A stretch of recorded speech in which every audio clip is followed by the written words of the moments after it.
St. Charles community for coming out tonight. Thank you, commissioners, for coming out tonight. This is the official call to order of the 12th Ferguson Commission meeting. Today is June 8th, 2015. We are assembled here at St. Charles High School. And for the record, I'd like to establish the roll call to establish attendance for Ferguson Commission members. At this time, commissioners, if you would please signify by saying aye if you are present. Reverend Starsky Wilson. Aye. Rich McClure. Aye. Kevin Albrand has an excused absence. Rasheen Aldridge. Aye. Pastor Tracy Blackman has an excused absence. T.R. Carr. Aye. Gabe Gore. Aye. Becky James Hatter. Aye. Daniel Isom. Scott Negwer. Aye. Brittany Packnett. Aye. Felicia Pulliam. Pat Sly. Grayling Tobias has an excused absence. Byron Watson. Aye. And Rose Windmiller. Right. Have I gotten everybody? Yes, I have. Okay. With that, it is my pleasure to ask Dr. Javier Orozco to please come. He is the Executive Director of Intercultural and Interreligious Affairs with the Archdiocese of St. Louis, who will provide us with our invocation. Please welcome Javier as he comes. Thank you.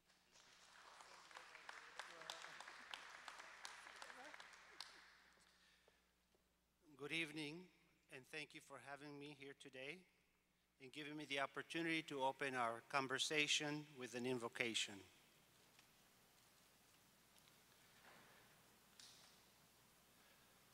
Holy One, we gather with histories in our heart and hope in our imagination. The histories that bring us together is our story, our journey, our walking in this place. Holy One, the hopes we imagine take us to a different song, to a different walk, to a different way of being together. Holy One, today, you give meaning to our actions. Today, you give movement to our cadence. Today, you give might to our rest. Holy One, because of you, our pain finds comfort. Our restlessness enjoys direction. Our brokenness becomes whole again. Holy One, in you, our different languages speak truth.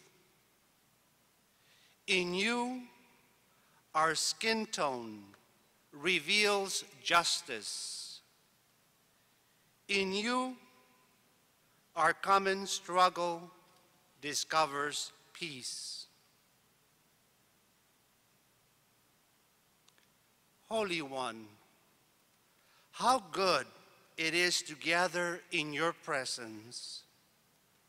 How good it is to be transformed. How good it is to be with you. Amen. Amen.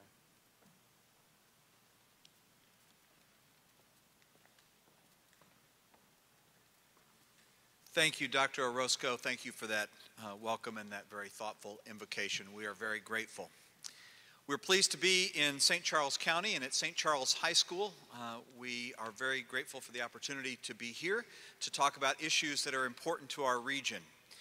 To do that, we have some extraordinary individuals who are leaders in St. Charles County that are here to share some of their perspective with us. I'm going to introduce the county executive, and then he will introduce the folks that are with him. So commissioners, we welcome your attention, and to the audience, we thank you for being here and for participating with us tonight in so many different ways as you'll see the evening unfold. My name is Rich McClure. I'm pleased to be a co-chair of the commission along with my partner and brother, Reverend Starsky Wilson. Steve Ellman is the County Executive of St. Charles County. Steve has a distinguished history of public service, including representing this area in the Missouri General Assembly as a distinguished member of the state Senate. He also served as a circuit judge, as a lawyer by training, and now as county executive. Steve has a number of interests, as you'll quickly see from listening to him. But most importantly for this audience and for the commission to know tonight is that County Executive Ellman has a record as a regional statesman and someone who cares deeply about the region. While representing St. Charles, he does so very effectively in the context of those regional issues and regional concerns. And throughout the civic and business and political community, he has maintained that record of a very strong regional spokesman. So, Steve, thank you for your hospitality and for being willing to be here with your team tonight.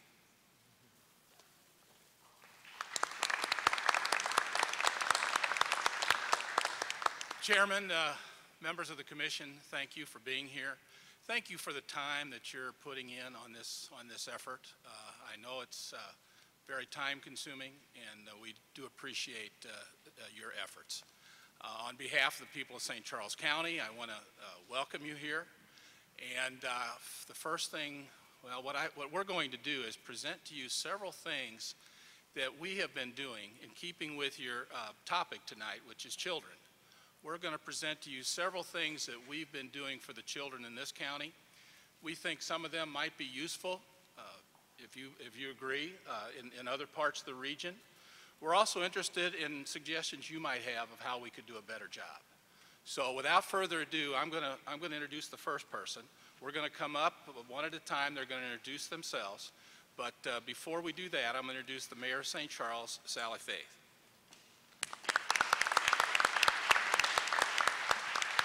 Thank you, Steve. Good evening. My name is Sally Faith, and I'm the mayor of the city of St. Charles. We welcome the Ferguson Commission, who has reached out to hold this June meeting in St. Charles County. A special thanks to Dr. Marion and the staff of the St. Charles High School for hosting tonight's session. This represents a unique opportunity to cover two things that are near and dear to my heart. One of them is communication, and one of them is relationship building. St. Charles School District supports a school resource officer in both of the two high schools for the 9 months they're in session. In addition, St. Charles City Police Fund funds out of their budget the DARE program. And I like specifically to talk about the police officers and how close and up and personal this can make it. And so we've got a similar relationship with the DARE program in the schools. In fact, just recently I had the pleasure of talking with our police chief, Randy McKinley, about a young man who made police work his career choice as a direct result of these in-school interactions with the police. Chief McKinley has also introduced opportunities whereby our officers routinely visit the elementary schools in St. Charles, and they have a good personal rapport with their DARE officer. As the new school year begins in August, Chief McKinley has 35 of his officers, police officers, that have volunteered to read programs and read books, and a reading program that was set up by Chief McKinley and Dr. Marion as a joint collaboration. It is the type of communication and hands-on interaction that will serve our communities. We also are in the progress of having coffee with a cop, sitting out and meeting and talking to the businesses over a cup of coffee. I like coffee, break bread, have coffee. And ultimately, these programs of reaching out will underscore the importance of us all working together for the benefit of the city, St. Charles County, of the region. And so I want to again welcome you and thank you for this opportunity to participate tonight. Thank you.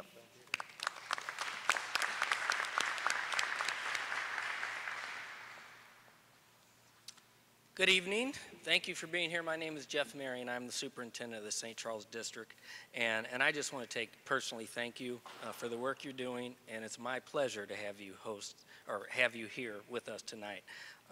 Because I do believe very strongly, as you'll see, what I'm going to stress is I believe very strongly that it takes all of us working together if we're going to make a real difference. And that's not just St. Charles, that's St. Charles, the whole St. Louis region, and in fact the country. So I think it's important that we all view it that way. The first thing I want to do is, if you would flip to the next slide. Oh, that's it. Nope, go back. You were right, you were ahead of me. Good job.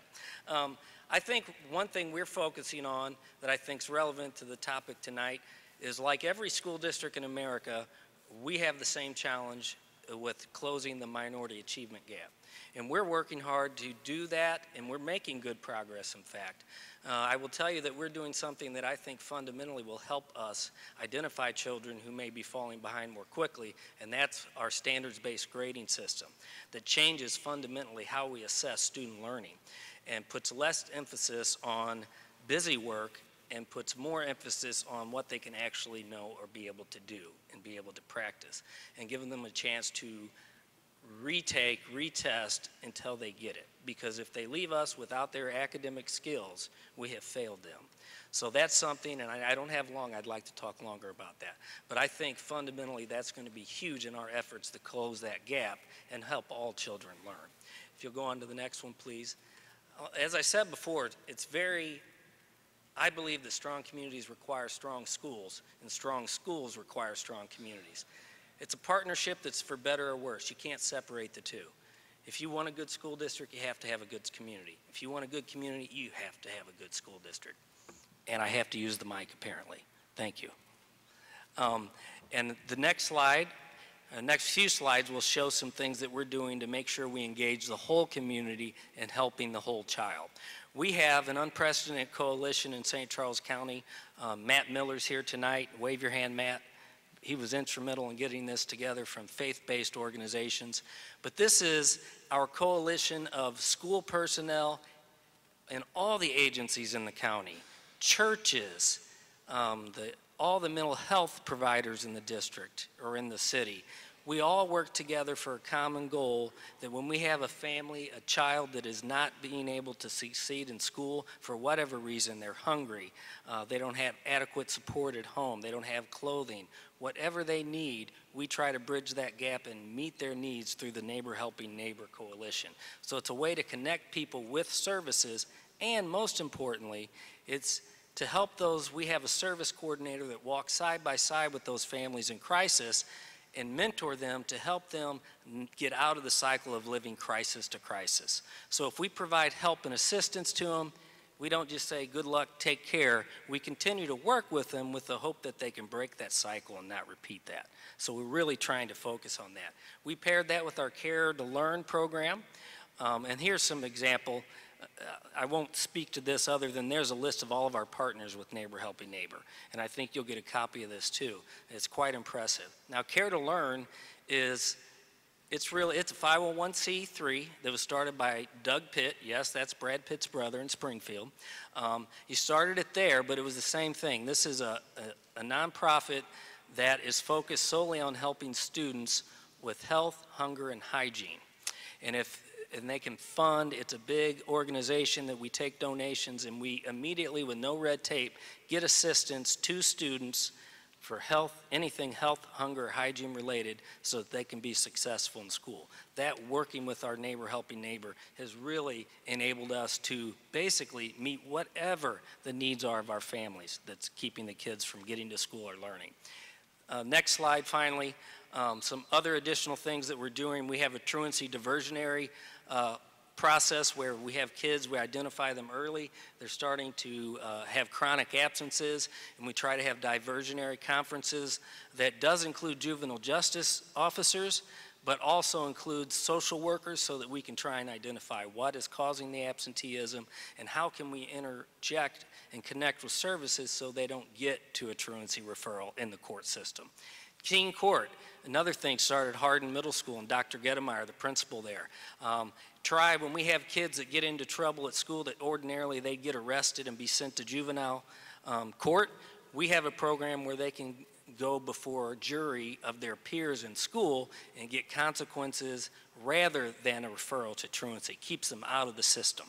And that's our goal, to try and interact with them positively, and rather than getting them in the juvenile system, which can lead to more interactions with the juvenile system.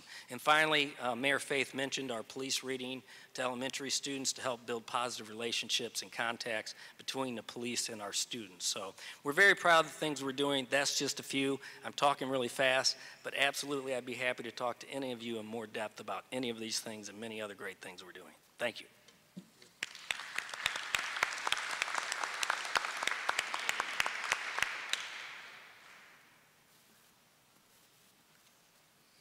Good evening. My name is Craig Level. I'm the Executive Director with the Boys and Girls Clubs here in St. Charles County. St. Charles, like now yourself, very fortunate to have a Boys and Girls Club in the community. And I hope and I'm sure you become aware of the services that we provide. Our mission is to enable all young people, especially those who need us most, not only those that are in risk situations, but especially those, to reach their full potential as productive, responsible, and caring citizens. A very broad, very lofty goal, but we have taken that on, and we do that through the programs and services that we provide, and we especially can only do it through the collaborations that we form with other local agencies, with the school system, with St. Charles Parks and Recreation, Boy Scouts, Girl Scouts, and particularly with the child's parents. We're there to support the parents and all these agencies to make our youth caring, responsible, productive citizens. We serve youth age 6 to 18. We've been doing so here in St. Charles since 1955 in our 2 clubs, one here in St. Charles, one in St. Peter's, O'Fallon area. Last year we served over 1,500 kids through our programs and services. We're currently serving over 250 a day. We provide those services after school and in the all day during the summer and weekends at those times when kids are out of school and most likely to get involved in risky behaviors. And so like we like to say, when school's out, the clubs are in. We provide some of those basic necessities. We served over 32,000 hot meals last year to our kids. And again, have put a big emphasis on educational support systems. One of our programs in particular, our reading program, our kids showed an average improvement at over 43%. So we're more than just a swim and gym, as clubs used to be known for. We provide a lot of cultural, character, sports, arts, all of our different programs. And I think we have, there's our buildings, our 2 facilities. Very happy to have just opened up a new facility last year, 28,000 square feet facility that has allowed us to expand our programs and services. And a list there of our different program areas that all of our programs fall under. So again, thank you very much.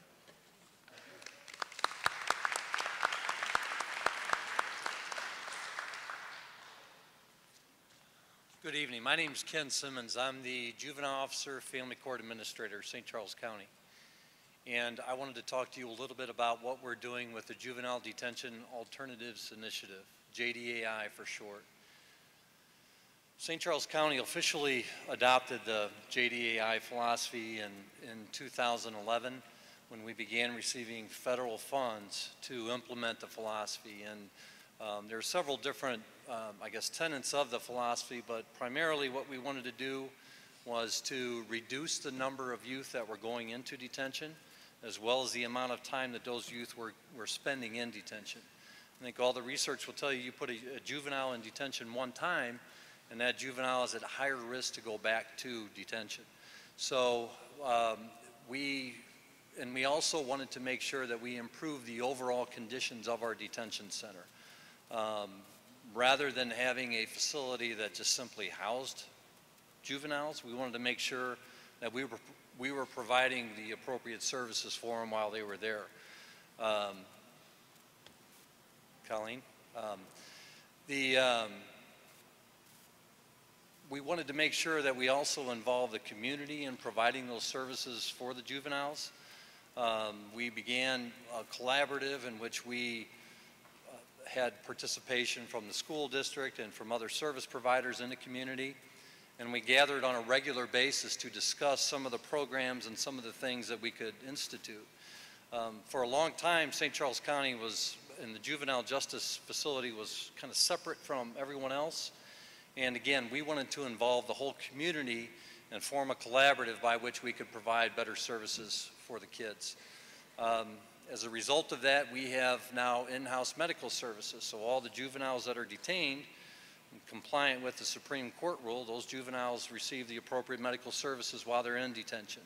Also mental health services. We collaborated with the Department of Mental Health and the Kreider Center to have a psychiatric nurse come and provide specific counseling services for the juveniles. We've also expanded our use of the volunteers. We've collaborated with both St. Charles County Community College as well as Lindenwood, and we've had them come and provide services, just mentoring, oftentimes just playing board games with the kids. Again, just providing some of that examples of positive interaction. And as a result of our implementation of JDI and our collaboration, the number of juveniles that were detained in our detention center, as well as the amount of time that they were detained, has decreased significantly, as evidenced by the chart. And again, with the collaborative, we meet now on a every other month basis, and we've kind of expanded this collaborative and included several different service providers that are in the community. The mental health collaboration, the neighbor helping neighbor, is kind of a similar type example of some of the collaboratives that we wanted to develop. Again, we understand that for us, it's not just a matter of a deputy juvenile officer just wagging a finger in a child's face once a week for an hour, telling them don't do wrong, don't do wrong. It's more of a situation where we have to develop the whole family. We have to provide those services to help the mother, to help the father, and to help the juvenile. Because the parents are the ones that are ultimately going to be the most effective as far as raising their children. So again, thank you, and I will be here also to answer any questions or provide any other information.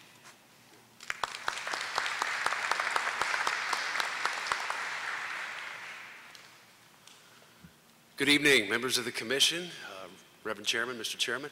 My name is Tim Lomar. I'm the prosecuting attorney in St. Charles County, and I'd like to take just a moment to talk to you about a brand new initiative that we have just begun as of last month. No secret that heroin is a major problem, not just in our community, but of course in all of our communities, unfortunately, around not just the metro area, but the entire country. Several different ways of attacking that problem have been discussed and tried over the years. We here in this county had different groups that tried to go at that their own way without much collaboration, without much coordination. And it was only recently that we began to discuss an idea, why do we need to reinvent the wheel? Why do we need to recreate the same program for the youth that these different groups give? And I do need to mention that obviously with the heroin program, our problem, I should say, education is the whole key. And we feel like we need to get to not the high school kids, I should say not just the high school kids, but we need to go down lower to the middle school and even to the elementary schools. And what we've done here, you'll see, CRUSH is the acronym, Community Resources United to Stop Heroin.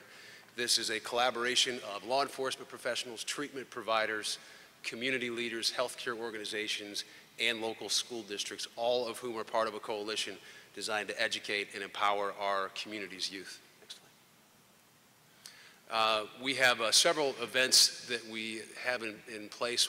One event that we've already experienced, and we've experienced some tremendous success, was our Teen Drug Summit. That was this past fall. We invited over 300 local 6th through 8th grade students, and those students got to see some things I don't think they've ever seen before.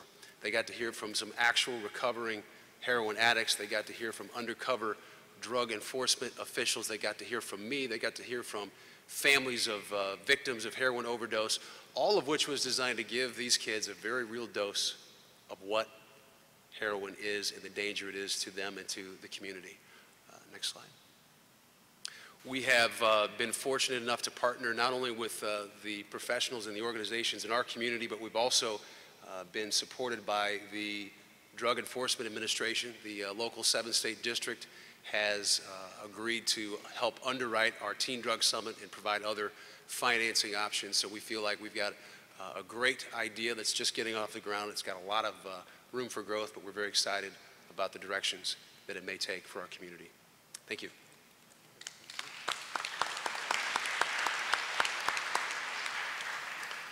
Welcome. My name is Bruce Sawatsky. I'm the Executive Director of the Community and Children's Resource Board of St. Charles County, and we oversee children's mental health and substance abuse treatment services here in St. Charles. My first and second slides will share some of our history, some of our partnerships, and some of our outcomes that we've achieved since 2004 when we passed a 1/8 sales tax. As you've heard from my colleagues and partners, we are not immune to the challenges and the real problems that our young people face: heroin, juvenile delinquency, sexual abuse and trafficking, mental illness, cyberbullying, homelessness, and the dissolution of home life, which can be the result of parental divorce and incarceration. We've made many strides in the last 15 years to address many of these issues, but we still have thousands of children in our community who have these challenges and threats every day. But we are a work in progress, and we are proud of what we accomplished, and we are seeking to expand help to address additional gaps. We frequently hear from colleagues who reside or work on the other side of the river that what sets St. Charles County apart is the true collaborative spirit and practice amongst our local and state government leaders, our business community, our schools, our hospital systems, our churches, and our nonprofit community. We have a long history of responding to these needs of our children and families, tapping into the resources and strengths of all these communities. You've heard a number of these collaboratives mentioned today already, but I also would include St. Joachim and Care Service, who works with the homeless, the Child Center, who works with sexual abuse victims, so they only have to testify once, the Shower of Love, which is a community-wide baby shower, the Task Force to Reduce Disproportionate Minority Representation in the Juvenile Justice System, Partnership with Families, which works with kids with serious emotional disturbances, the Saturday Jubilee, which started here, which is a 7-county-wide food collection day, and the Crisis Nursery expansion in terms of respite beds for kids who are at risk of child abuse. In addition, we've been proactive in response to tragedies that have occurred in other communities. After the Sandy Hook tragedy in Connecticut 2 years ago, a group of local political leaders, school personnel, mental health leaders, law enforcement convened to develop a plan to reduce the risk of school violence. Lastly, we're not only a community that looks inward. When Joplin was ravaged by tornadoes 5 years ago, our community responded with food and clothing donations. Last winter, Harvester Christian Church provided thousands of diapers to families in Ferguson. We want to be part of the solution, and if we can assist in finding solutions for our neighbors in North County, we want to help. It's why we have assisted in all the county campaigns to pass measures to create localized funds for children's mental health services, and why we're helping to initiate the regional Ready by 21 collective impact effort for children and youth. As you can see in my third and fourth slides, we've achieved many impressive results. However, we will not rest because there are still families in our communities that are struggling. With an ever-growing population, we will continue to expand programs and seek solutions and additional partnerships. I share these figures to demonstrate hope. All change starts with strong leadership, a group of committed people to make a change, and the belief that change can occur. We have seen this phenomenon occur repeatedly in our county, and it is our hope that these things can happen in Ferguson as well. I thank you for your time and your commitment. Thank you.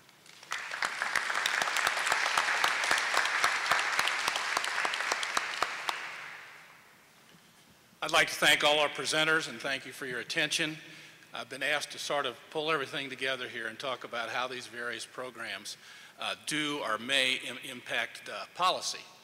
And I think the first thing I want to emphasize is I think everybody up here at some point in their presentation used the word cooperation or collaboration, okay?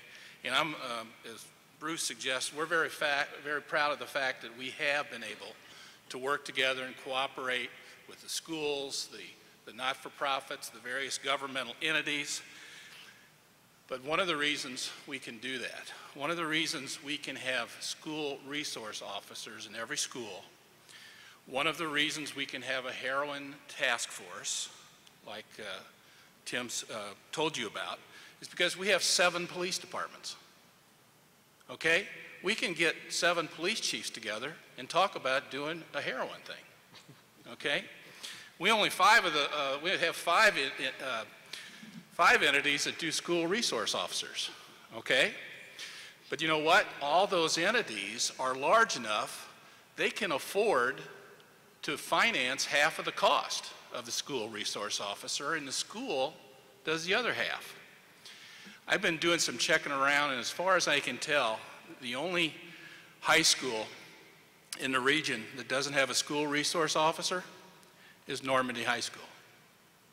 Okay? How ironic. But why is that? Well, I don't think it's because people didn't want a school resource officer. It was probably because all those little municipalities, none of them had the resources to go to the school and say, hey, how about you pay half, we'll pay half, and we'll have a policeman in your school every day. And I can't say enough about the job that the various police departments do in this. And most importantly, it's an opportunity for kids to meet law enforcement officers in a non-threatening situation. If the first time, their first contact with law enforcement is when they're pulled over for doing something wrong or stopped in the park for doing something wrong, it's just, it's not a very good beginning. So we think school resource officers are a very big part of solving the problem. Obviously, Boys and Girls Club, when we invited Craig, I didn't know that the St. Louis Club was actually coming to Ferguson. I read that in the paper the other day. That's a great thing. I was a member of our club out here. When I was in high school, some of my best friends were from Normandy. They went to Normandy High School. They played basketball. They didn't have a boys club. They drove all the way out to St. Charles to play basketball at our boys club. Okay? I think that having a club like that could really be important for that part of our region. Obviously, the juvenile courts, again, you have to cooperate. The facilities are owned by the county, but the courts are run by the judges. So you have to have a good relationship between your county government and your circuit court. We do, I think from everything I've heard, St. Louis County does as well, but I think that's very important. Finally, CCRB, we're very proud of what CCRB has done. One of the things that we have done differently in St. Louis County with the CCRB is that we set it up so that myself and the county council appoints the members. But then the members hire an executive director, which is Bruce, who spoke to you just a while ago. Once we interview candidates, once they're approved, they're on their own. And we try to make it that way. When we interview people, we try to find people who ask tough questions, who will make sure that these agencies that come in and ask for money aren't just there because they got money the last year. They're there to prove that they did a good job and they need to be trusted again. So we think it's very important the way that organization is set up and the way it functions. Finally, I would simply direct you to this map. It's one of my favorite. And it's one of the reasons I'm very hopeful that we can avoid some of the problems that happened in Ferguson in our county. And people say, well, why are you concerned? Well, I tell Mayor Slay and County Executive Stinger all the time that my office is closer to Ferguson than theirs, okay? And my office, if you don't know, it's in a beautiful 110-year-old building up on the bluffs. It overlooks the river. I can look out my window and see St. Louis County. We spend a lot of time looking out the window and thinking, how can we duplicate the successes in St. Louis County and how can we avoid some of their problems? One of the problems I think they had, again, we're going back to the 91 municipalities. I think we learned from that. We've got 7 municipalities in St. Charles County. We got some smaller ones. Every one of them has some very nice neighborhoods. It has some low-income neighborhoods. But if you look at the map there, we've got, you look at the red dots, we got them all over the county. In St. Louis County, they're all in one place.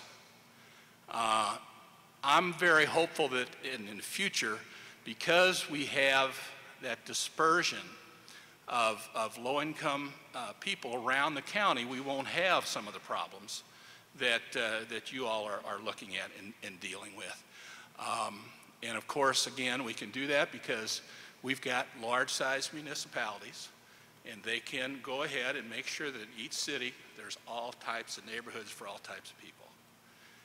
Having grown up in a community here, I look at St. Louis County. I don't understand why some of the West County neighborhoods basically zone in such a way that when your child goes off to college and gets his first job and comes back, can't afford to live in the neighborhood he grew up in, can't afford to live in the community he grew up in. So I think that's one of the problems in St. Louis. It's something I hope we can avoid in St. Charles. Again, thank you for your time. Thank you.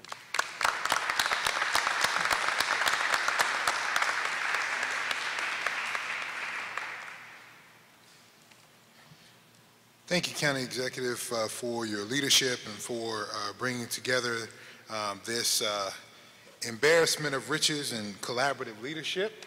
And all of you here, to Sally, to Jeff, to Bruce, to Ken, to Tim, thank you very much for your presentations to us. We look forward to taking these things into account and into sharing as we talk about child well-being for the rest of the evening and our ongoing policy conversations. My name is Starsky Wilson. I am pleased, honored, and challenged to serve as co-chair of the commission with our dear friend and brother, Rich McClure.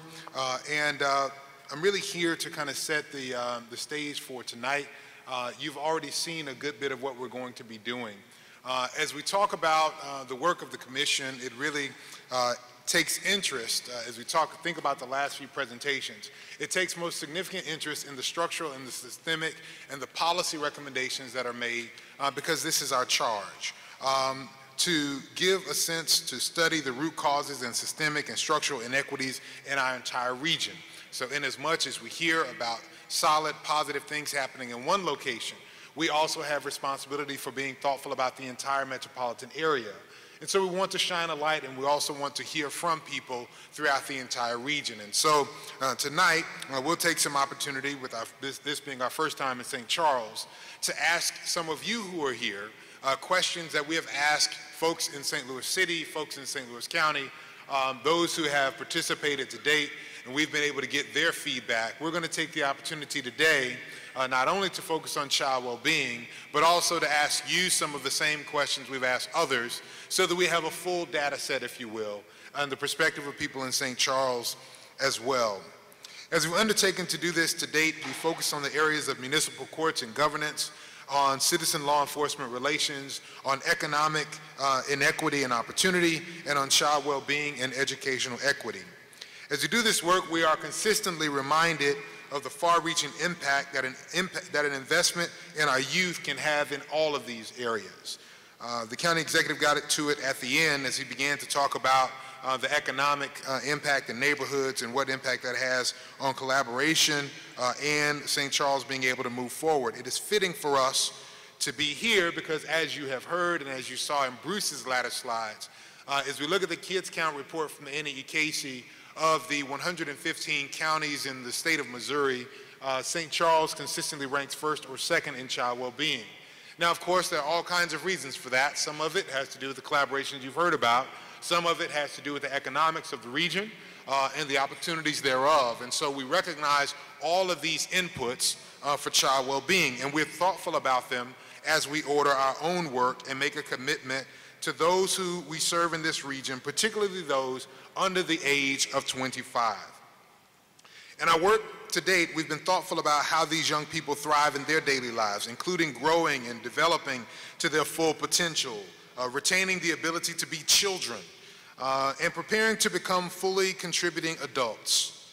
Child well-being occurs, and we've noted this with the leadership of our co-chair in this area, Ms. Becky James Hatter, when there is both the absence of deficits as well as the presence of assets.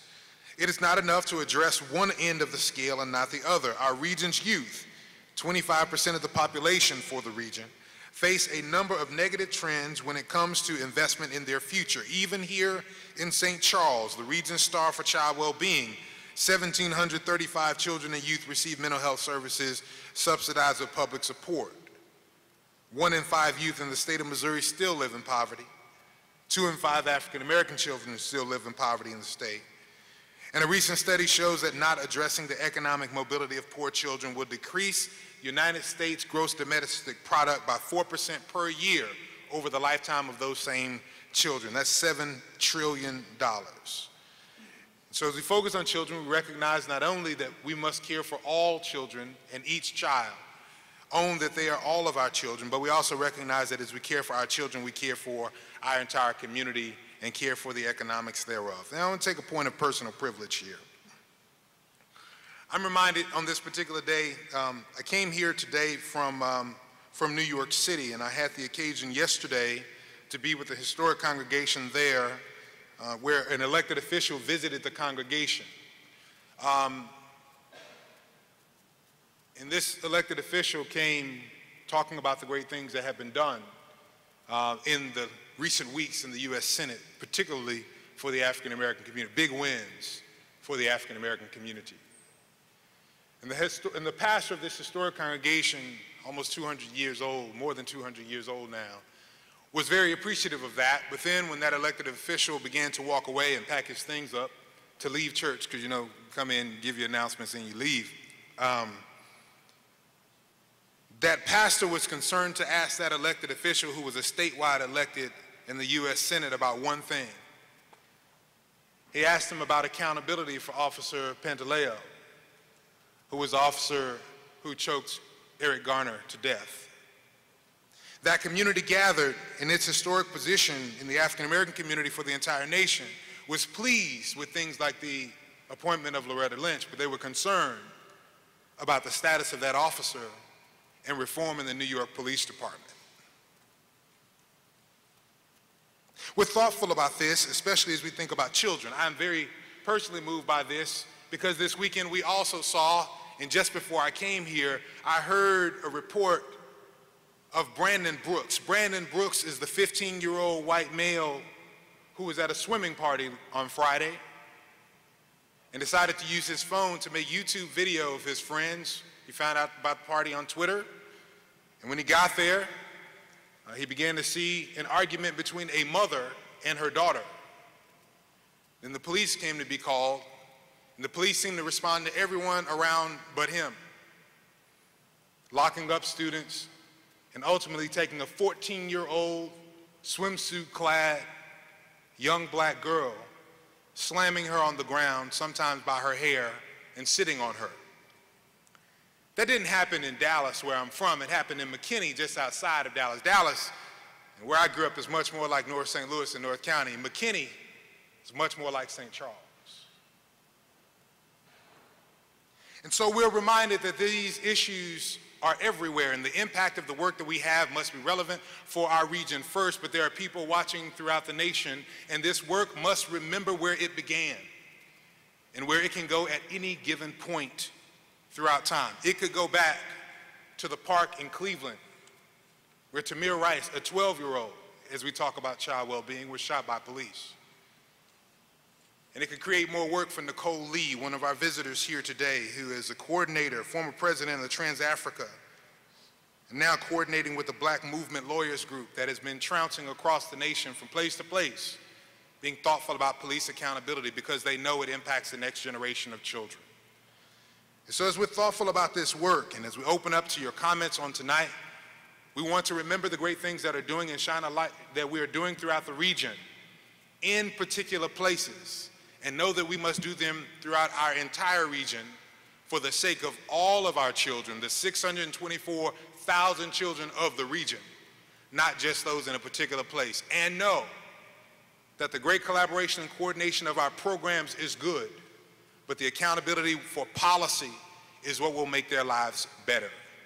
So we thank you for being here on tonight, and we invite your perspective in public open mic in the portion that will come next, and in our small groups where we'll seek your perspective on the intersections of these issues to inform our conversations, to make policy recommendations for the betterment of our children. Thank you very much.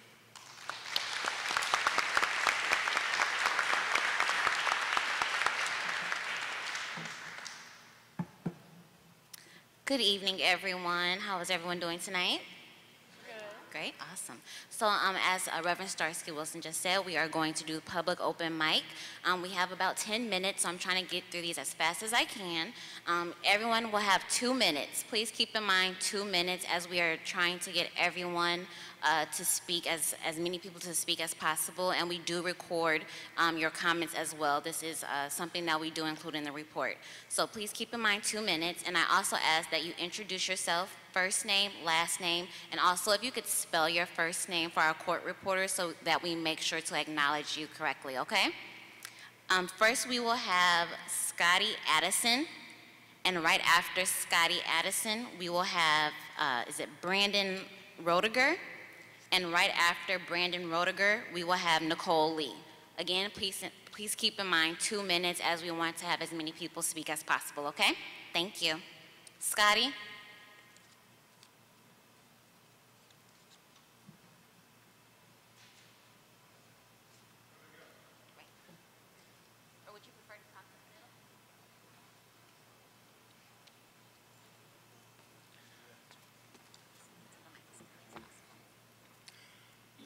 Good evening. I've seen you before, but thanks for the opportunity to address what I've come to call the Ferguson omission, because this course of these proceedings is becoming more and more defined by what is being left out. And part of this observation comes from experience through the course of these proceedings over a number of months, close to the question of how public input is garnered and what is done with that information.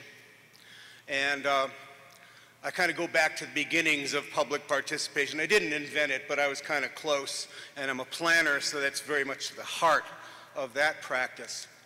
And I'm concerned that basically the participatory process is kind of designed to pull in buzzwords, then translate them into something else, and by the time they get to the table, they're not recognizable as the original ideas that came in. And that's going to be happening a lot. I'm seeing a lot of it. There's one instance that came to concern in a meeting, in a working group meeting a couple weeks ago, with regard to a recommendation on mass demonstrations, and it had something to do with minor reforms to the role of incident command in mass demonstrations. And that kind of threw me for a loop. Some nice young feller was brought up from some organization to convey these points, and he'd never been on the ground with incident command like I have for 20 years. And I've been very strong on the record with regard to the First Amendment issues that underlie a lot of these concerns, and really amplified these concerns when we saw the events in Ferguson. My message was, and I'm of record, I brought correspondence that I sent to the governor last November. Speech is not an emergency, and incident command, which is a collaboration of police agencies when some disturbance is alleged, basically creates a police riot. And that's what's been happening. So I'm really concerned that somehow that kind of precept sneaks into the agenda in contrast to a lot of the evidence we've seen. That's just one point. I have others. And I've been keeping up with my participation here. I'm going to be doing some writing. But it's kind of like, are we throwing this stuff over the wall into a black box and we don't know what's going on inside? That's been my concern about the nature of the public participation process here. Thanks for your patience.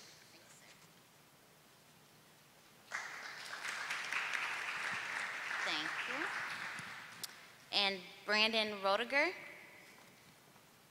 Brandon? Okay. Okay. We'll go ahead and have Nicole Lee.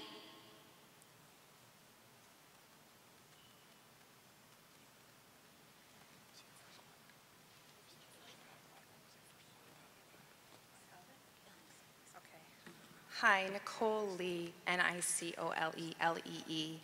And as Reverend Wilson said, I am the former president of Trans Africa and the coordinator of the Black Movement Law Project. I had no idea I was going to be speaking this evening, and I feel completely underdressed to address you. But it really is an honor for me to be here.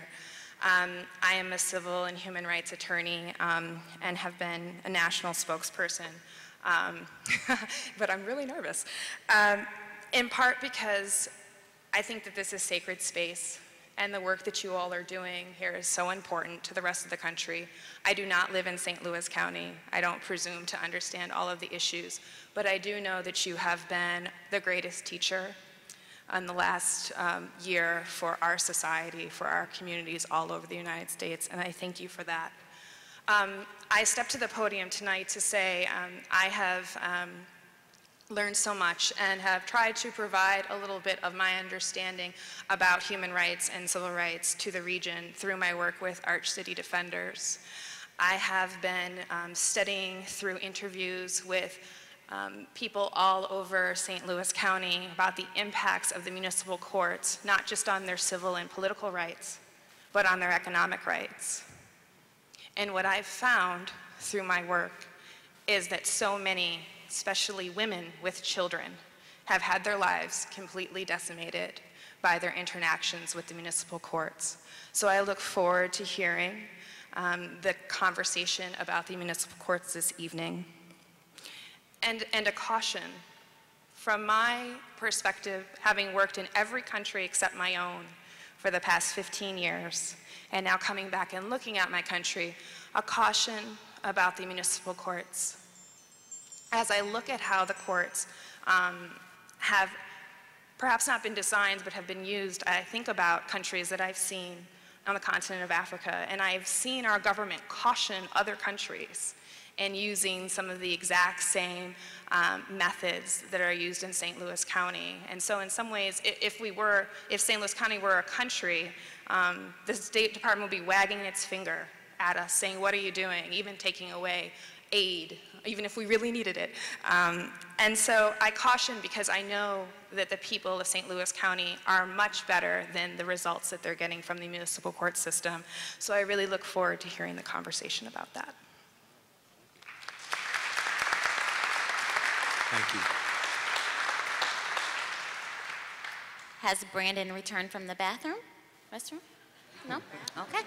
Tried to give him a chance. I guess it could be an emergency. Is that actually in the transcript now? Is that in the transcript? Just wanted to give him a chance. Can we strike that? Next we'll have Reverend Carl J. Bell, I'm sorry. And after the Reverend, we'll have Bob Miller and Don Logue. Please keep in mind 2 minutes, as we would love everyone to speak. And then if you could just also spell your name for the court reporter. Thank you. Okay, my name is Carl J. Bell, B-E-L-L. And I would like to say, while we were showing you, I live in St. Charles here, formerly from St. Peter's, and formerly from Pruitt-Igoe, so I know the loop. And I would like to say, while we were showing you our plethora of riches, we forgot to introduce someone from our police department who we need to hear from. And if you don't think we need to hear from him, this is a black man who will tell you a story and how he was sitting there on Martin Luther King Day watching the football game, and his neighbor, who happens to be white, who lives downstairs underneath him, called the police, said his stereo was too loud. And the first police officer came and said, oh, it's not too loud. Would you just turn it down a little? And then I said, okay. That didn't, satisfy my neighbor. He called the police again. And this time a little lady about your height came, and you could tell she was frightened. And she called for backup. And I called asking for a captain or a sergeant to be sent out. Well, what I got was the tactical force sent to my house. And you know what happened after that, how I left with the tongs in my back. Yes, okay, and the second would be the St. Charles police, where I live now. Now, I had to call the police now just twice. And one day, the guy called the police on me, and I got tasered, drug out to the hospital, and jail overnight, and paid all these fines. They said, you want to hear about the fines? Yeah, they'll mess you up out here. And then the St. Charles police, I had to call 27 times for my neighbor, for them to take action against my neighbor. What were they doing? You name it, and they were doing it over there. Heroin, fighting in the streets, right here on 5th Street. Now, I ask you, and I'm raising my granddaughter, and fortunately she didn't see the first incident, but she gets to see the other incidents on 5th Street.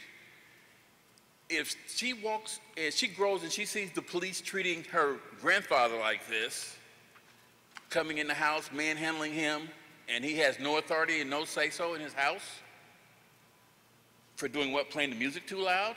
And then for 27 times, they said, we'll take care of it. How is she supposed to grow up in this community and hold her head up high? And she goes to this school right here. So I'd like to see you guys address that. Oh, St. Charles. Thank you.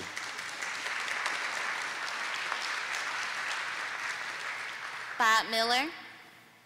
And then if Don Loeb would go ahead and just kind of stand by. I only know a little bit about education, Robert Miller. I wanted to talk first of all a little bit about school transfer. We're playing Russian roulette with these kids. We've been doing this for 3 years. Now we know that Governor Nixon has until the middle of July to veto it. The parents don't know what's going on. Let's get with it. I think that parents, if the children have the capability, they should be able to go to an accredited school. Now the latest issue is what? Charter schools, virtual schools. The Board of Education, Missouri State Board of Education, oh, they get up in arms. Well, they can't even keep accredited schools. It's either their way or no way.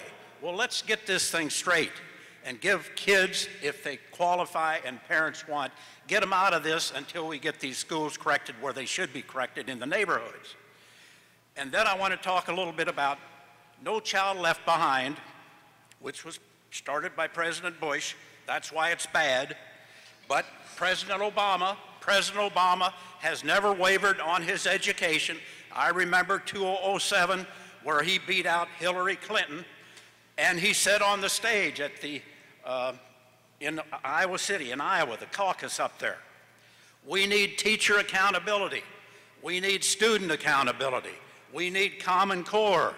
Well, No Child Left Behind is what we want to keep. President Bush was for it, now President Obama, and he has not wavered.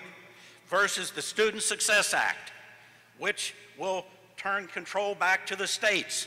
Bad. End of Common Core. Bad. It'll squash any attempt to bring senility to the seniority tenure. Seniority tenure is not a guarantee for teachers a job for life. It's for other purposes. We need to talk about this, but they won't talk. If you can't talk and discuss, well, then you litigate, and that's what we're doing now, litigating. And anyway, let me suggest everyone listen to Tim Cook. Ken Burns gave the Washington University address. That brought me to tears. Tim Cook did the commencement address, 2015, at George Washington University. That brought me to tears. I was born and raised, one second here, I was born and raised across the river here, Golden Eagle Bridge, Calhoun County. When I was 6 and 7 years old, I was told there are no African Americans staying in this county overnight. We have a bridge there in Hardin, Illinois. If they don't get out of here by midnight, they'll be in the river off the bridge. That's how I grew up. But I have changed, and we need the whole country to change. Racism, racism, racism. Thank you. Thank you, Mr. Miller. And we're going to wrap up with Mr. Logue, if you could just. Don Logue, last name spelled L-O-G-U-E. Just want to pose the question or make the statement that I was surprised that Health and wellness, particularly behavioral health, was not identified as a major strategic issue in what I've seen in the report so far. I come at this with over 30 years background in human services development, services delivery rather, as well as time as an economic development official. And the fact of the matter is that people who are experiencing health challenges do not make good students, do not make good parents, and do not make good employees. And that is one of the pillars of success that we have to, and we saw some great metrics in terms of the outcomes that St. Charles has been getting, and underlying through all of these reports, we saw healthcare as part of all those programs. So that would be my comment. Thank you. Thank you, Mr. No. Mr. Lowe. I'm going to take just a quick opportunity, because we have a lot of new audience as well, to note that one of the things that we're doing, there are two categories, both racial equity and reconciliation, and health and public health, that we're being thoughtful about as a cross-cutting issue across the different working groups, particularly those in education and economics. So this is something that we're taking really seriously. Our last meeting was dedicated wholly to health and public health, and had great presentations there. The way we've set up the groups is just based upon the ranking of community input. But we do see health as so important that we're looking at it as a cross-cutting issue. So thank you very much. And I would, for the audience and Don, for you, the presentations from that meeting that focused on health and wellness are on the website. We welcome you to go to stlpositivechange.org and pull down those presentations. And any comments you have, we would welcome, for sure. Again, we were short for time, but you will have the opportunity to speak more during our breakout sessions. So please keep all your thoughts in mind. Now we will turn it over to Monique for audience polling.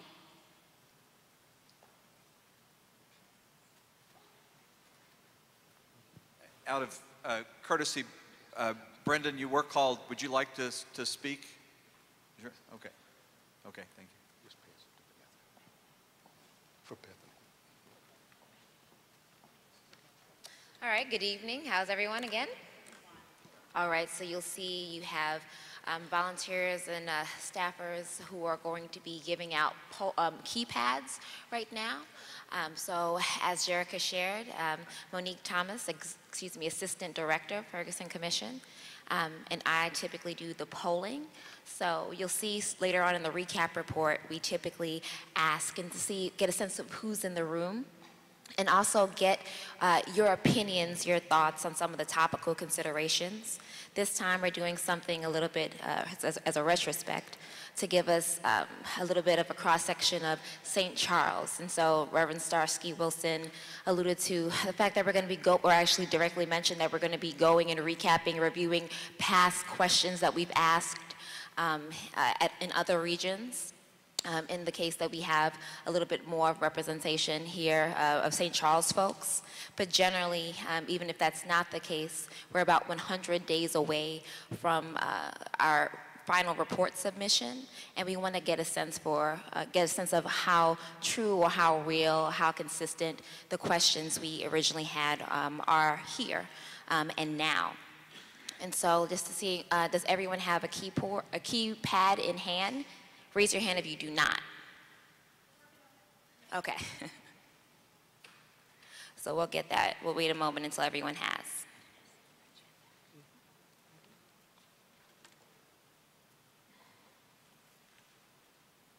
While we're waiting, I will note, because we're doing questions, Danielle, I think you have the other side. Danielle, I think the other side right here. Because we're going back, this is going to be a longer process, and so I ask you to recall when you were in high school, it's so appropriate, and you had a big test that would determine your future. But this may be the future of the region. Not completely, but if you can put that pressure on in your mind as you're going through, because it's going to be a little longer. But bear with us, because it's important, and we do want to get your thoughts. All right? So now I'll ask again. Who does not have a keypad? You can raise your hand. All right, so I think we're ready. So who's never used a keypad before, and it's okay? Fair enough. It's fairly easy. You'll look at the keypad and you'll see that there are numbers and there are letters. The letters and numbers, I think it's usually letters, correspond to an answer choice for a question that we'll ask. We're going to ask you to pick the best answer choice by indicating, so if it's an A and your answer is yellow, and A is labeled next to yellow, you press A. If you change your mind for whatever reason, while the polling is open, you have an opportunity to put the right answer. And so the last thing you saved before we close polling is what will be captured as your answer. I'll also note that there's going to be an opportunity where, or rather, there are going to be some questions we'll ask where they'll require multiple answers. Just press 3 answers or 4 answers and it'll be captured before polling is closed, all right? So are we ready? Are we fairly energized despite it being the time? We'll see, right? Okay, me too. So we have a practice question. This is just a practice question. What is your favorite color? You'll note that on the top right-hand side, polling is closed, but when polling is open, that's when it'll start to count, okay? So I'll just say that. But what is your favorite color? A, black, B, brown, C, blue, D, green, E, orange, F, purple, G, red, H, yellow, I, white, and J, other. Okay. Polling is now open. Select your answer choice.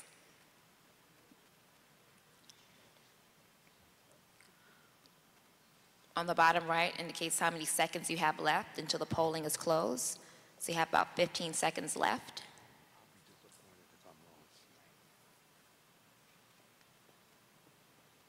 And Jerica, based on the glare, I'm not able to see how many respondents we have, so I'll just look to you to, all right. Polling is now closed. Okay, so there's a majority blue. From this distance, I won't be able to actually read the actual letters, the percentages, but we'll just be able to see spatially where on the chart we have majority. That's a consistent answer, by the way. Generally, people who come to Ferguson Commission meetings like the color blue. I don't know. All kinds of learning. So we'll start with demographic questions. So now these actually count, okay? All right. So in what geographic area is your primary home or residence located? A, St. Louis City, B, St. Louis County, C, St. Charles County, D, Jefferson County, E, Franklin County, F, St. Clair County in Illinois, Madison County is G, H, Monroe County, I, other. Polling is now open.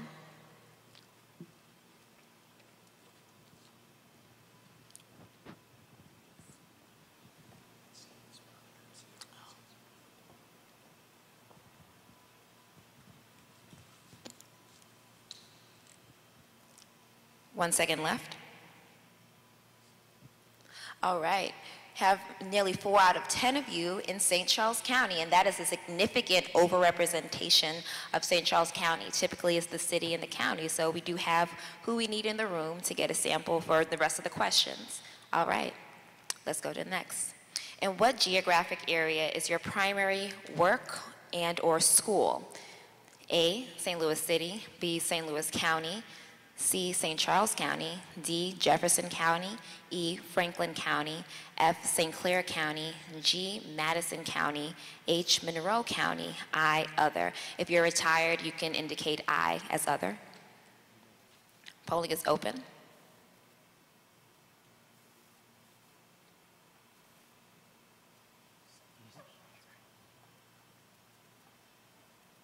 About 10 seconds left.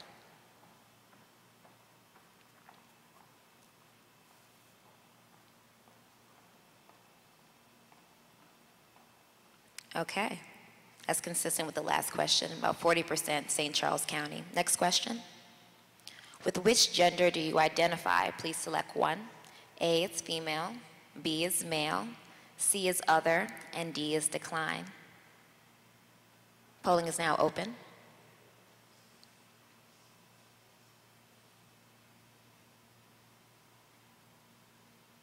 About 10 seconds left. I think we have most responses locked.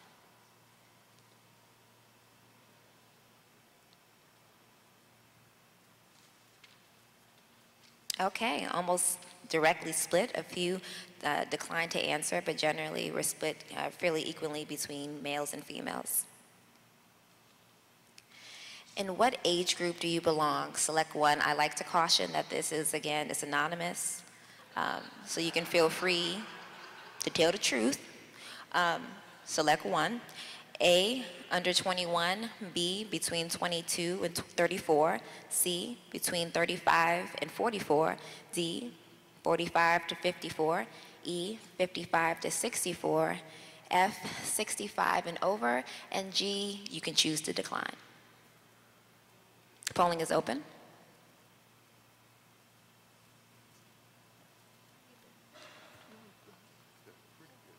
About 10 seconds left.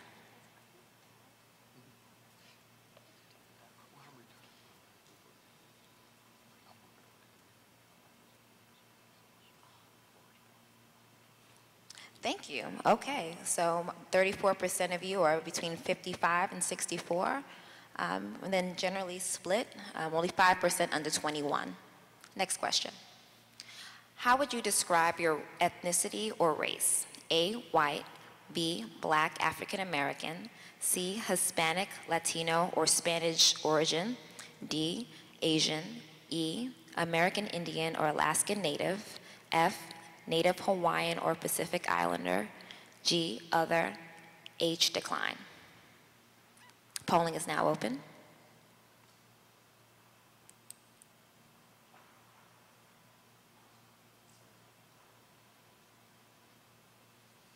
And here I'll note that we haven't noted before that we're asking you, I believe, to choose one.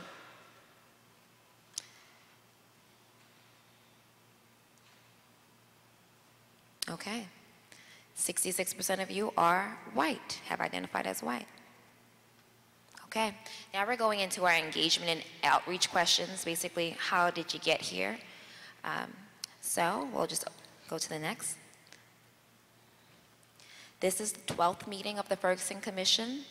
How many previous meetings have you attended? Here, we're talking about the full Ferguson Commission meeting with the commissioners present, not the working group meetings. So this is just Ferguson Commission meetings, the full one.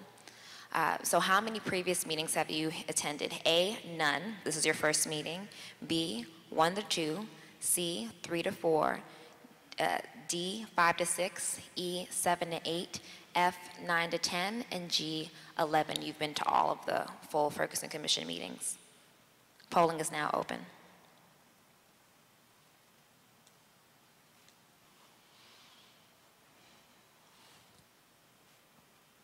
About 10 seconds left.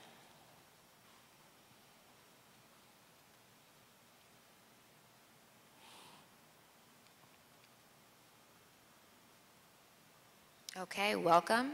About 60% of you, this is your first meeting. All right, let's go to the next question. How did you learn about today's meeting? You can check all that apply. So here, if you enter multiple, when the polling is open, that'll count, okay?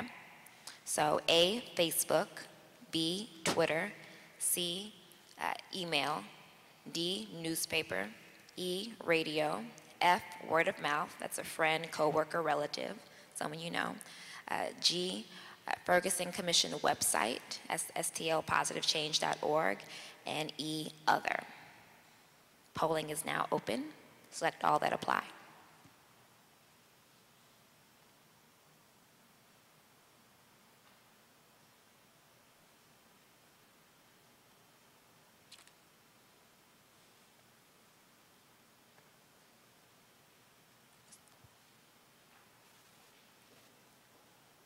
All right, polling is now closed. So we have a smattering. The biggest one looks like it's word of mouth, followed by email, and then visiting the website. We thank you for those hits. All right, next.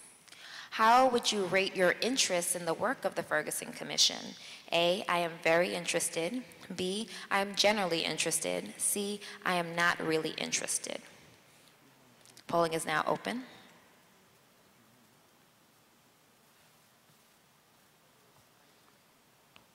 About 10 seconds left.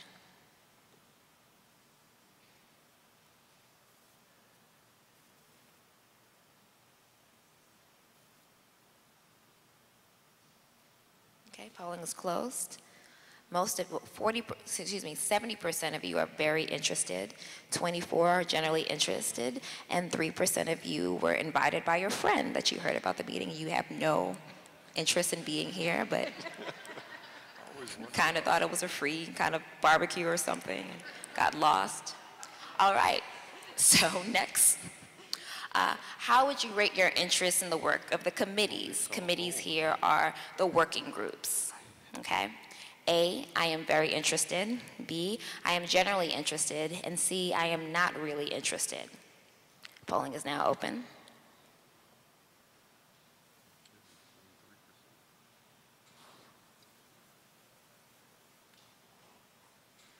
About 10 seconds left.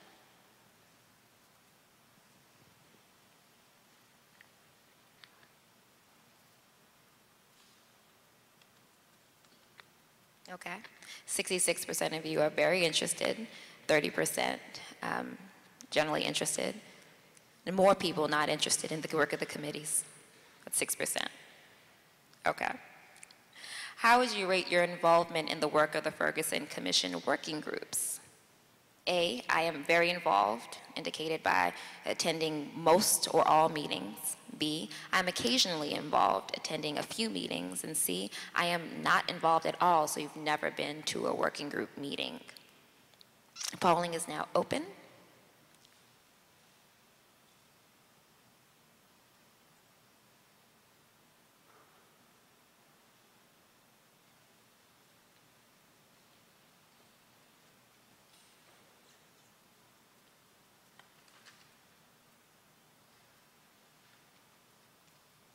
Okay. A little over 50% of you have never been to a working group meeting. They're also posted on STL Positive Change, if you're interested. Okay, so now we're getting into, so stretch if you need to a bit, we're getting into the topical considerations. We've used some of these questions historically to frame our work, but we also want to hear, especially now knowing that St. Charles is overrepresented here, we want to know what you have to say about these questions. And even if you're not from St. Charles, likely based on this data, you're new to the meeting, so you haven't been polled. So we want to poll you again. So going to the next round. This is the first question we asked at the first meeting in December. Because of Michael Brown's death and its aftermath, the Ferguson Commission is, accessing citizen law enforcement interactions. I think it's assessing citizen law enforcement interactions and relations, the municipal court system, and how municipal government is organized. Which of these three focus areas is your highest priority? Select one. A, citizen law enforcement interactions and relations. B, municipal court system. C, municipal government organization. Polling is now open.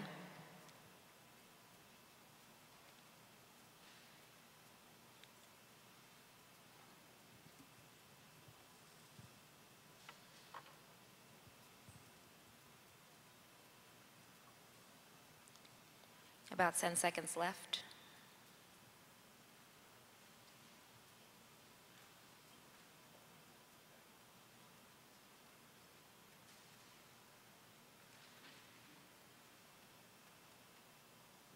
Most of you, 64% of you, have ranked citizen law enforcement interactions and relations, followed by the government and then courts. Okay. If you can scroll that down. Oh, well, I got it. In addition to addressing citizen law enforcement interactions and relations, the municipal court system, and the organization of municipal government, which three areas of disparity are also important to you? Select three. A, business ownership. B, child care. C, economic opportunity. D, education. E, family and community stability. F, healthcare. G, housing. H, racial and ethnic relations. I, transportation.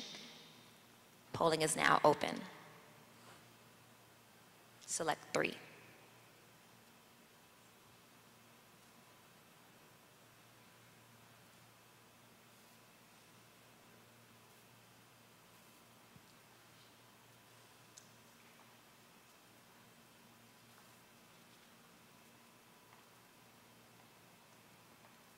Okay, the top seem to come in is a tie between education and racial and ethnic relations, followed by economic opportunity. Next question. On a scale of 1 to 5, with 5 being very likely, how likely is it that racial and ethnic relations in the St. Louis region will improve over the next 3 to 5 years? Okay, A, very unlikely, B, unlikely, C, somewhat likely, D, likely, E, very likely. Polling is now open.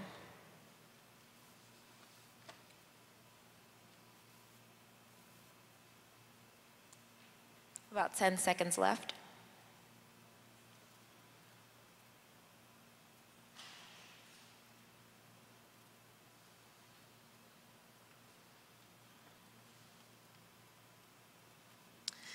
Nearly 50% of you think it's somewhat likely to change. Next question, do you think racial and ethnic relations will always be a problem in the United States, or that a solution will be worked out eventually? A, will always be a problem, racial and ethnic relations. B, will be worked out eventually, racial and ethnic relations in the US. Polling is now open.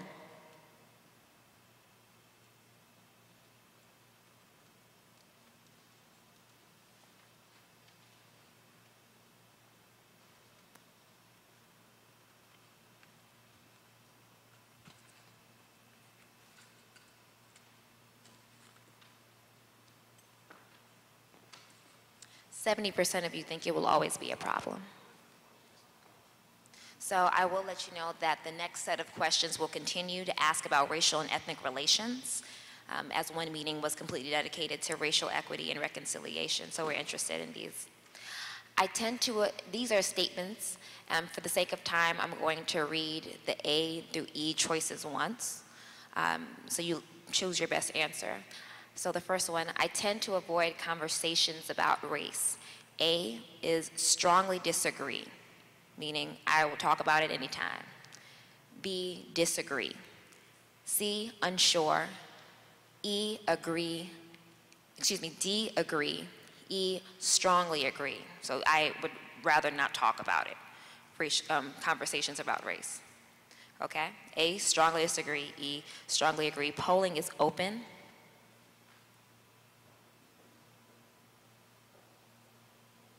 About 10 seconds left.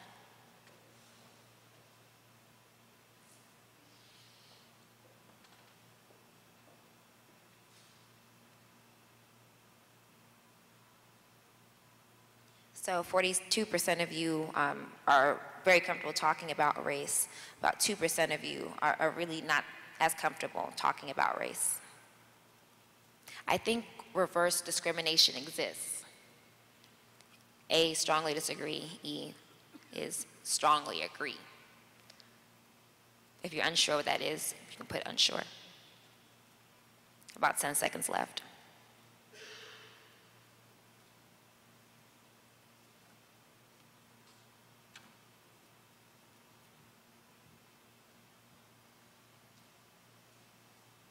So nearly split between 33% strongly disagree, and then there are 31% that do agree that reverse discrimination does exist. I'm confident the St. Louis region will see improvements in race and ethnic relations. Polling is open.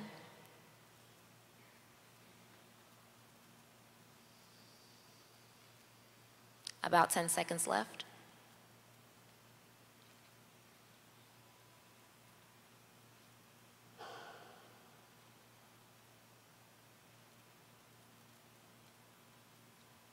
Okay, so 22 strongly disagree, nearly 30 are unsure, and 33% agree that there'll be improvements. It is important to focus on black-white relations given the racial demographics of this region. A, strongly disagree, and E is strongly agree. Polling's open. Remember, you have B and E, B, C, and D. About 10 seconds left.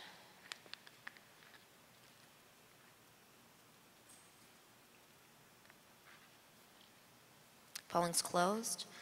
45% agree. Actually, most of you agree. The majority of us agree. It's important to, this next question, it is important to focus beyond black-white race relations. A, strongly disagree. B, disagree. C, unsure. E, agree. D, agree, excuse me. E, strongly agree. Polling is open. It's the last one you enter is saved. About 10 seconds left.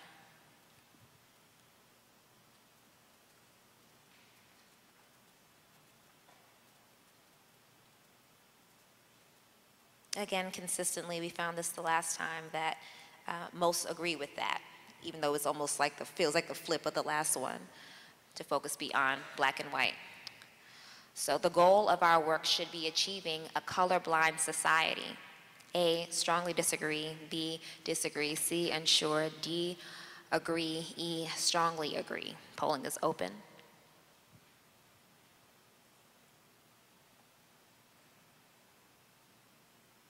Almost 10 seconds left.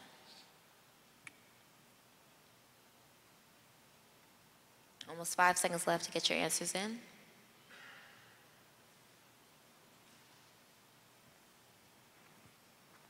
Most strongly, well, 40% strongly agree, and then you have a range across. Excuse me, strongly disagree. Someone is up and someone is tired. You're staying with me, that's good. It was a test. You all pass. Okay. The achievements of the civil rights era successfully eliminated racial barriers and created an even playing field. A, strongly disagree. E, strongly agree. Polling is open.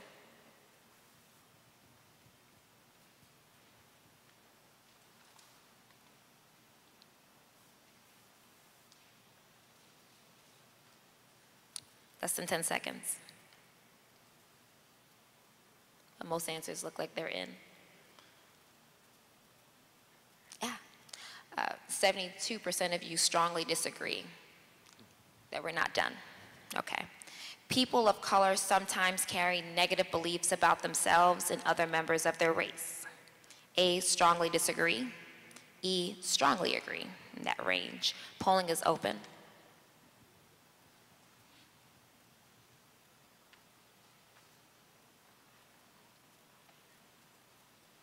About 10 seconds left.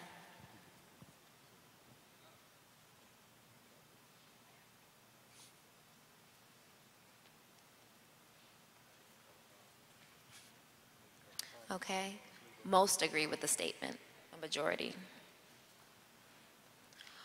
White people in the United States enjoy benefits and privileges that people of color do not have. A, strongly disagree. E is strongly agree, and then the range between that. Polling is now open.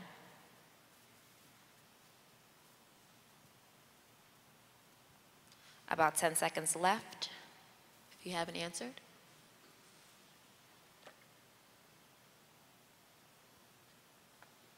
Okay. Most people agree. A majority agree, clear majority. What comes closest to your definition of racism? Pick the best one for you. A, prejudice plus power. B, overt discrimination from one person or group to another person or group. C, negative attitudes and behavior. D, prejudice. And so we're asking you to pick one, your best answer. Polling is open.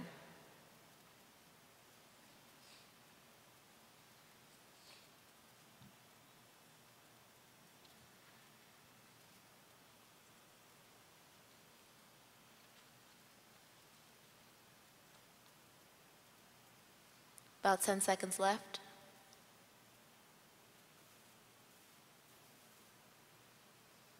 Five seconds for those two people. Okay. Nearly 60% of you have identified prejudice and power as your definition of racism. What comes closest to your definition of privilege? A, systematic advantage. B, being blessed. C, getting lucky. D, unearned benefits. Polling is now open. Please select one.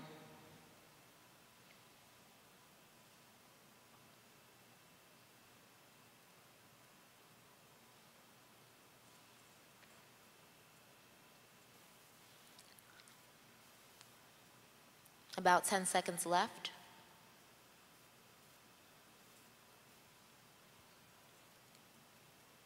Five seconds.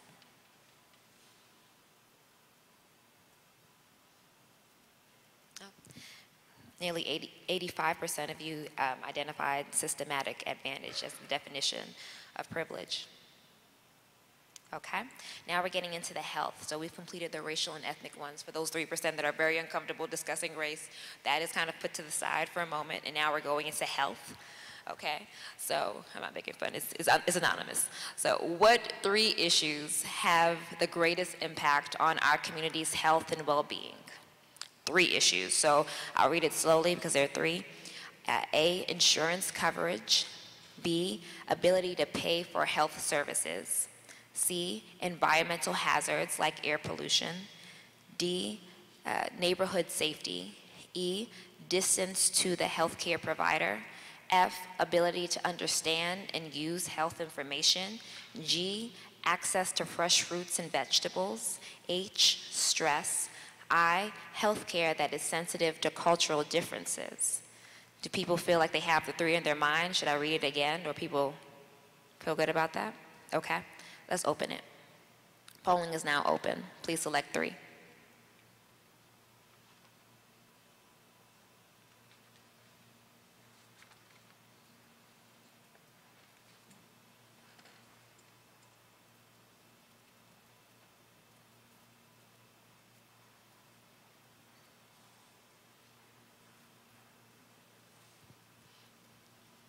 Remember, A, insurance. B, ability to pay. C, environmental hazards.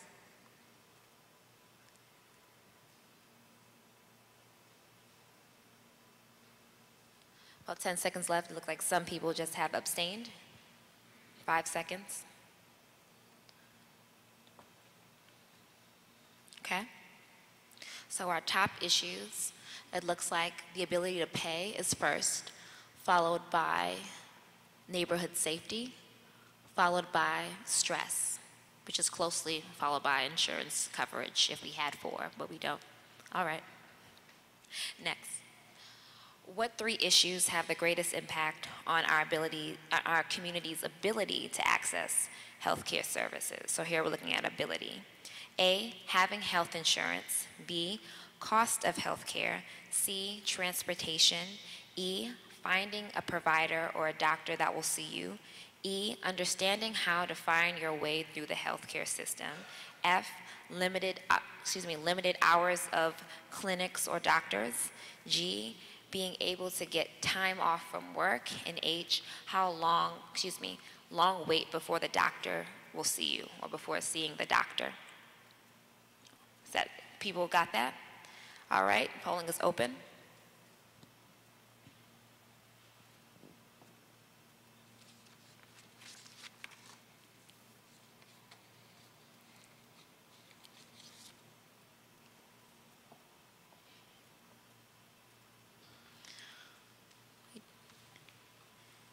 Do you have about 20 seconds left?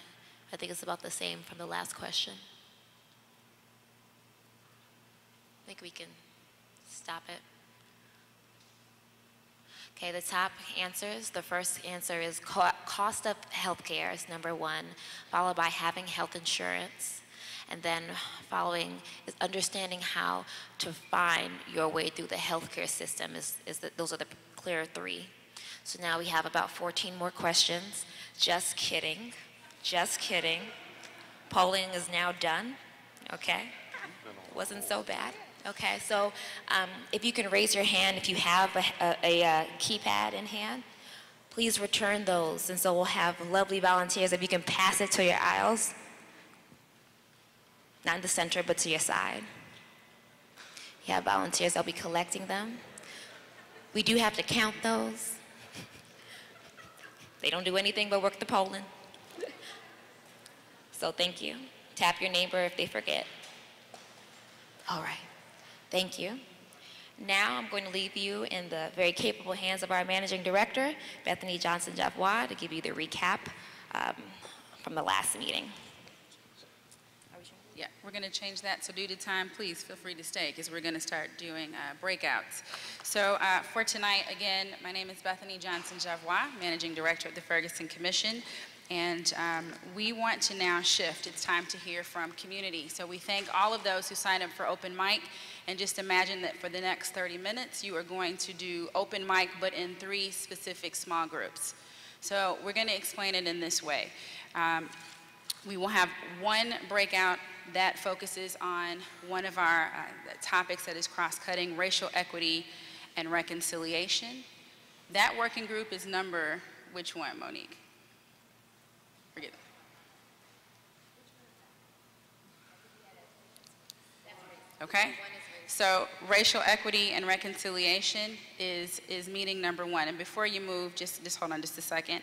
Number 2, we are intersecting 2 of our working groups because this work does intersect. There's a lot of cross-pollination with the issues. So economic inequity and child well-being are infused into one breakout session.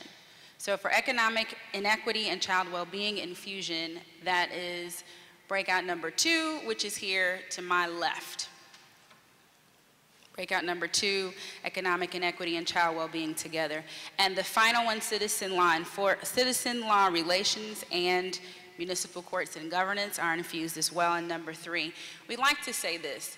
You can absolutely self-select, but we would love for each of the breakout groups to reflect the diversity in the room, however that means, whether it's experiential or physical diversity. We would love to see that. So please do self-select, but it's important that we capture various perspectives and voices. So please at this time, facilitators, if you would take your place at 1, 2, and 3, and please do audience and commissioners go to 1, 2, or 3 for our discussion for 30 minutes.